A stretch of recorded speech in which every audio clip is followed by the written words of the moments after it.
Le Français pourrait faire ses grands débuts en blanc dans une semaine, lors de la Supercoupe d'Europe. La recrue star du Real a rejoint ses nouveaux coéquipiers hier à Valdebebas. Mbappé a fait connaissance avec le groupe et le staff d'entraîneurs.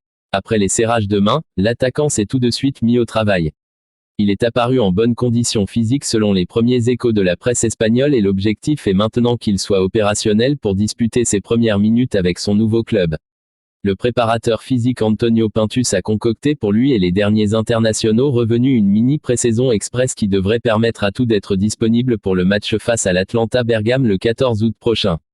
La course contre la montre est lancée, et connaissant les méthodes de Pintus, les joueurs vont enchaîner les séances intensives d'ici là.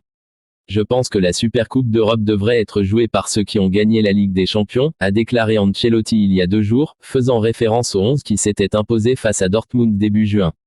Mais il en manque 2, Kroos et Nacho, a ensuite ajouté l'Italien. Car on imagine mal Mbappé passer 90 minutes sur le banc à Varsovie pour le premier grand match de la saison. Dans 6 jours, ce pourrait donc être non seulement son premier match officiel sous le maillot blanc, mais aussi son premier titre en tant que joueur madrilène, la Supercoupe d'Europe, avant d'entamer une saison qui pourrait entrer dans l'histoire, avec jusqu'à cette compétition à remporter pour les champions d'Europe en titre. Le vestiaire de l'Atalanta à 6 jours de la finale face au Real Madrid. Les adversaires du Real Madrid se préparent à disputer la Supercoupe d'Europe dans 6 jours en Pologne, avec de gros soucis en interne. C'est le premier titre d'un possible septuplé qui va se jouer le 14 août prochain pour les merengues. L'Atalanta est le prochain adversaire du Real Madrid en Supercoupe de l'UEFA, un match qui pour l'équipe italienne intervient en pleine rébellion de l'un de ses joueurs. Koopmeiners, le concerné, fait le forcing pour aller à la Juventus et n'y va pas de main morte.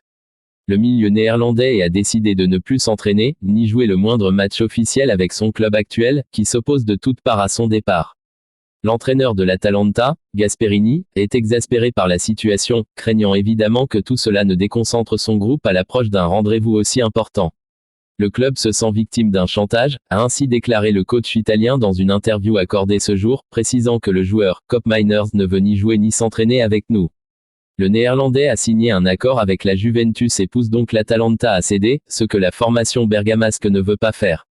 En clair, rien ne va chez les Italiens à l'approche de la première Supercoupe d'Europe de leur histoire. Scalvini souffre d'une déchirure musculaire, et Gasperini ne cache pas qu'ils se présenteront face aux hommes d'Ancelotti à un niveau, bien inférieur, de celui affiché en fin de la saison passée, lorsqu'il avait battu Leverkusen, invaincu, en finale de l'Europa League. Une ambiance qui fait contraste avec celle qui règne du côté de Madrid, là où Carlo Ancelotti a récupéré hier dans la bonne humeur tous ses derniers cadres revenus de vacances, dont un certain Kylian Mbappé, qui ne serait pas contre soulever son premier trophée avec le Real, et qui se prépare d'ailleurs chaque jour dans cet objectif. L'épaule de Jude Bellingham. Le joueur suit un traitement conservateur depuis qu'il s'est luxé l'épaule en novembre dernier. Passer par la case opération n'est toujours pas écarté. Lors de sa première année à Madrid, Jude a surpris tout le monde par sa capacité à pallier devant les cages le départ de Benzema. L'Anglais a même longtemps été en tête du classement des meilleurs buteurs de la Liga avant que les blessures ne viennent le freiner. Face au Rayo Vallecano, le 5 novembre 2024, Bellingham s'est blessé à l'épaule lors d'une mauvaise chute et avait été écarté des terrains une quinzaine de jours à l'époque. Depuis, il joue avec une protection sur cette partie du corps et, pour l'instant, il a évité l'intervention chirurgicale. Mais passer par une opération n'est pas encore exclu, car le joueur ressent toujours des douleurs au niveau de l'épaule touchée. Le Real Madrid estime qu'à un moment donné, l'international anglais devra y passer. Pour l'instant, une opération n'est pas à l'ordre du jour.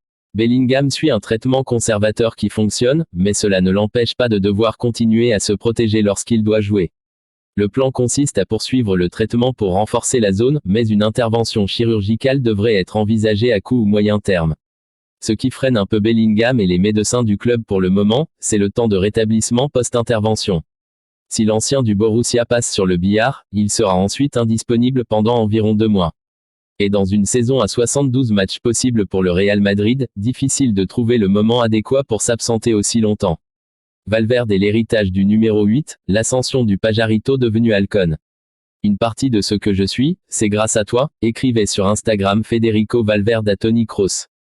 De jeunes promesses du Sa Peñarol à successeur de son idole au Real Madrid en passant par la Castilla, retour sur la prodigieuse montée en puissance de l'Uruguayen. Alors que le monde a les yeux rivés sur la venue de Kylian Mbappé au Real Madrid, le vestiaire du club va devoir se faire à certains changements en ce début de nouvelle saison.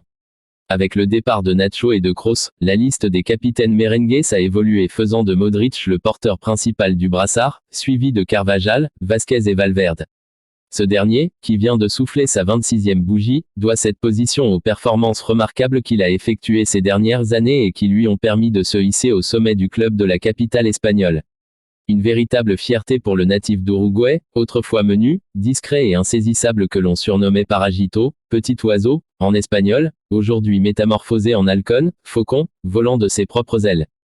Tout commence dans son club de quartier, Estudiantes de la Unión, où le petit Federico passe énormément de temps balle aux pieds, dans ses terrains vagues propres à l'Amérique du Sud. Très vite repéré par le recruteur Nestor Gonçalves pour l'assurance qu'il dégage, il rejoint en 2015 le club Atlético Peñarol basé à Montevideo. Si ses performances attirent les regards, le Benjamin de la famille fait également face à certaines difficultés avant d'intégrer les U14 de la sélection uruguayenne. Encouragé par sa famille, El Pajaro prend peu à peu son envol et éveille la curiosité des grands clubs européens. Convoité par Arsenal et Chelsea, c'est le Real Madrid que choisit Fed. Selon les mots de sa maman Doris, son rêve a beaucoup pesé dans sa décision.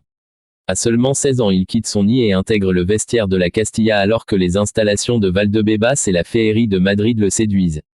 Un an après son arrivée, il se détache de ses coéquipiers madrilènes pour un prêt au Deportivo La Corogne où il grandit comme sportif et comme homme. Ce sera en juillet 2018 qu'il endossera pour la première fois le maillot de l'équipe première du Real, sous les ordres de Lopetegui, à l'occasion de la pré-saison du club aux États-Unis. Depuis, Valverde n'a cessé d'ébahir. Il est peu à peu parvenu à s'imposer dans le 11 titulaire et soignerait presque la nostalgie des soirées magiques de l'immuable trio Casemiro, Kroos, Modric. Tout madridista célèbre encore ce sacrifice en finale de Supercoupe d'Espagne et cette dernière faute commise sur Morata. Sa frappe venue d'ailleurs contre Naples. Sa volée stratosphérique face à City. Et, bien sûr, la perfection de sa passe décisive pour Vini qui offre la 14e LDC à la Casablanca. Devenu pièce maîtresse d'Ancelotti, il est le joueur le plus utilisé de cette saison avec 54 matchs réalisés. Certes moins décisif que la saison passée, 3 buts contre 12 lors de l'exercice 22 à 23, sa création de jeu reste un pilier pour les Madrilènes. Valverde fascine et rassure. Alors que Kroos a quitté le Bernabéu débordant d'émotions en mai dernier, l'ancien du Bayern n'a fait qu'apaiser ses supporters. À l'occasion de la célébration de la décimoquinta sur la place Cibeles à Madrid, le génie allemand a symboliquement transmis son numéro 8 à Valverde. La confiance et l'amitié que partagent ces deux milieux résultent de leur profil commun, la tranquillité et la vision de jeu de Valverde nous rappellera chacun des gestes de l'éternel Tony. Cet héritage s'inscrit en réalité comme l'accomplissement d'une détermination brillante. Réputé pour son intelligence de jeu, sa puissance de frappe, sa capacité à briser les lignes, sa qualité de passe et sa polyvalence, le natif de Montevideo s'affirme comme l'un des meilleurs milieux du football moderne tout en conservant la hargne de vaincre digne des grands noms de ce sport. L'amour qu'il ressent pour le maillot blanc est le plus bel exemple de la passion madridista. Il faudra me tuer s'ils veulent qu'un jour je parte du Real, disait-il.